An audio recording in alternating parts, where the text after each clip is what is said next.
ان اللہ کان عفوا غفورا، یقیناً اللہ تعالیٰ عفو ہے، بہت معاف کرنے والا۔ یہی لفظ ہے جو حضرت عائشہ سے جو مروی ہے دعا لیلۃ القدر کی، اللہم انک عفو تحب العفو فاعف عنی، اے اللہ تو عفو ہے، تو ہے ہی معاف فرمانے والا۔ پہلی بات تو یہ سوچئے، کیا انسان ہر وقت نماز پڑھتا ہے، ہمیشہ روزہ رکھتا ہے؟ جب اللہ کہہ رہا ہے میں نے تو پیدا ہی کیا میری عبادت کے لیے، کوئی اور کام اگر وہ کر رہا ہے تو وہ میرے مقصد تخلیق کے خلاف کر رہا ہے۔ وما خلقت الجن والانس الا لیعبدون، میں نے تو جنوں اور انسانوں کو صرف اس لیے پیدا کیا کہ میری عبادت کریں۔ تو اصل میں بات کیا ہے؟ یہ نماز، روزہ، حج اور زکوٰۃ یہ بھی عبادات تو ہیں، اصل عبادت کچھ اور ہے۔ اصل عبادت کیا ہے؟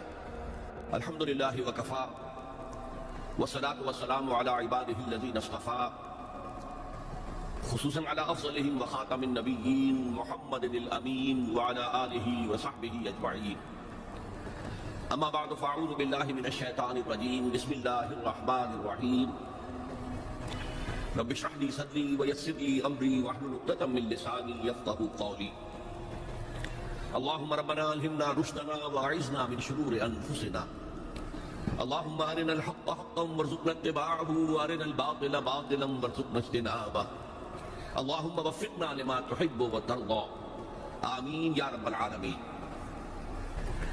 معزز حاضرین اور محترم خواتین، السلام علیکم ورحمۃ اللہ وبرکاتہ۔ آپ کے علم میں ہے کہ میرا آج کی گفتگو کا عنوان ہے کلمہ طیبہ، اور اس کے حوالے سے یا اس کی روشنی میں ہمارے دینی فرائض۔ بچپن میں مجھے امید ہے کہ بہت سے لوگ خوش نصیب ایسے ہوں گے اس مجمع میں جن کی تعلیم کا آغاز قاعدہ یسر القرآن سے ہوا ہو یا نورانی قاعدے سے ہوا ہو، اور پھر اس کے بعد حضرت مولانا مفتی کفایت اللہ رحمۃ اللہ علیہ کے کتابچے تعلیم الاسلام جو ہے انہیں پڑھائے گئے۔ ظاہر بات ہے کہ آج کل وہ رواج ختم ہو چکا ہے، آج کا ہمارا دور مادہ پرستی کا ہے۔ ہماری تعلیم میں بھی آپ کو معلوم ہے کہ کنڈر گارڈن جو ہے اس سے بات شروع ہوتی ہے، اور ممی اور پاپا یہ الفاظ جو ہیں بچوں کو سکھائے جاتے ہیں، اللہ اور اس کے رسول کا نام عام طور پر نہیں پڑھایا جا رہا۔ لیکن یاد ہوگا آپ کو کہ اس سلسلے میں سب سے پہلے ایمان مفصل، ایمان مجمل یاد کرائے جاتے تھے، ایمان کیا کیا ہے، پھر 6 کلمے پڑھائے جاتے تھے۔ یہ 6 کلمے یوں سمجھیے کہ اسلام کی تعلیمات کا لب لباب اور خلاصہ۔ ان میں سے پہلے 2 کلمے کیا ہیں جو اہم ترین ہیں؟ کلمہ طیبہ لا الہ الا اللہ محمد رسول اللہ صلی اللہ علیہ وسلم، یہ مختصر ترین کلمہ ہے، اسے کلمہ طیبہ کہتے ہیں۔ اور یہ سمجھیے کہ ہمارے دین کی جڑ اور بنیاد اور اساس۔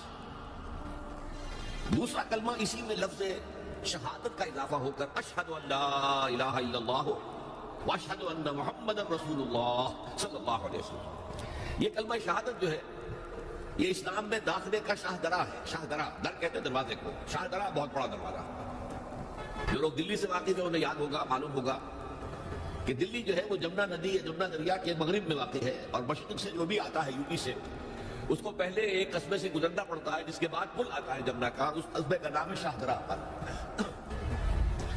اسی طرح کا شاہدرہ ایک لاہور میں ہے۔ لاہور جو ہے وہ راوی کے جنوب مشرقی کنارے پر ہے، آباد ہے شہر۔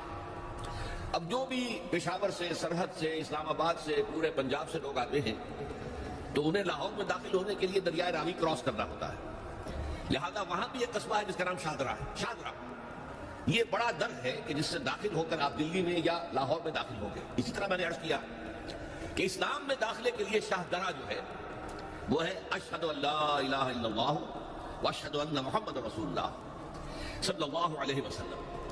آج میں انہی 2 کے حوالے سے آپ کے سامنے کچھ باتیں رکھ رہا ہوں، باتیں بالکل بنیادی ہیں، اور میں سمجھتا ہوں کہ آپ کے ذہنوں کے اندر موجود ہیں، صرف یہ ہے کہ آپ نے شاید زیادہ کبھی شعوری طور پر توجہ نہ دی ہو اور ان کے بارے میں کہیں گہرا غور و فکر نہ کیا ہو۔ دیکھیے پہلا جز کیا ہے؟ لا الہ الا اللہ، کلمہ توحید ہے یہ، اللہ کے سوا کوئی معبود نہیں۔ اب اس کا تقاضا کیا ہے؟ اور دوسرا جز ہے محمد رسول اللہ صلی اللہ علیہ وسلم، اس کا تقاضا کیا ہے؟ اللہ کے سوا کوئی معبود نہیں، معبود برحق صرف اللہ۔ اس کا کیا مطلب ہے؟ عبادت صرف اس کی ہوگی، کوئی نہیں اللہ کے سوا، عبادت اسی کی ہو۔ اس عبادت کا مفہوم کیا ہے؟ قرآن مجید میں بہت سے انبیاء کی اور رسولوں کی دعوت بیان ہوئی اور نام بنام کہا گیا، ان کی دعوت کیا تھی؟ ان اعبدوا اللہ ما لکم من الہ غیرہ، اللہ کی عبادت کرو، تمہارا کوئی الہ اس کے سوا نہیں۔ اس کے ساتھ ہی بعض صورتوں میں ایک لفظ کا اضافہ ہوتا ہے، سورہ شعراء میں ان اعبدوا اللہ واطیعون، عبادت اللہ کی کرو، میری اطاعت کرو۔ تو اللہ کی عبادت کیا ہے؟ جس کے لیے سورہ ذاریات میں فرمایا وما خلقت الجن والانس الا لیعبدون، میں نے نہیں پیدا کیا ہے جنوں اور انسانوں کو مگر صرف اس لیے کہ میری عبادت کریں۔ تو معلوم ہوا کہ لا الہ الا اللہ کا تقاضا کیا ہے؟ ہمہ تن ہمہ وقت اللہ کی عبادت۔ یہ عبادت کیا ہے؟ بدقسمتی سے مسلمانوں پر جو زوال آنا شروع ہوا خلافت راشدہ کے بعد سے، ایک زوال اسلام کا شروع ہو گیا، اگرچہ مسلمانوں کا تو عروج جاری رہا۔ دور بنو امیہ میں، دور بنو عباس میں دنیاوی اعتبار سے سطوت، شان اور شوکت بڑھتی چلی گئی، لیکن اسلام جو ہے اس کے اندر زوال شروع ہو گیا۔ سب سے پہلا زوال کیا آیا؟ وہ خلافت کہ جو مسلمانوں کو اپنے میں سے کسی بہترین شخص کا انتخاب کر کے جس کا تعین ہونا چاہیے تھا، وہ خلافت موروثی عہدہ بن گئی، خاندانی بات بن گئی، قبائلی بات بن گئی۔ یہ ہمارے زوال کا پہلا مظہر تھا۔ بعد اس کے بعد رفتہ رفتہ ہمارے تصورات بھی کچھ محدود ہوتے چلے گئے، ہوتے ہوتے بات یہاں تک پہنچی کہ عبادت کا مطلب ہے نماز، روزہ، حج اور زکوٰۃ۔ اب پہلی بات تو یہ سوچئے، کیا انسان ہر وقت نماز پڑھتا ہے، ہمیشہ روزہ رکھتا ہے؟ جب اللہ کہہ رہا میں نے تو پیدا ہی کیا میری عبادت کے لیے، کوئی اور کام اگر وہ کر رہا ہے تو وہ میرے مقصد تخلیق کے خلاف کر رہا ہے۔ وما خلقت الجن والانس الا لیعبدون، میں نے تو جنوں اور انسانوں کو صرف اس لیے پیدا کیا کہ میری عبادت کرو۔ تو اصل میں بات کیا ہے؟ یہ نماز، روزہ، حج اور زکوٰۃ یہ بھی عبادات تو ہیں، اصل عبادت کچھ اور ہے۔ اصل عبادت کیا ہے؟ عبد کہتے ہیں غلام کو۔ غلام پچھلے زمانے کا تصور کیجیے،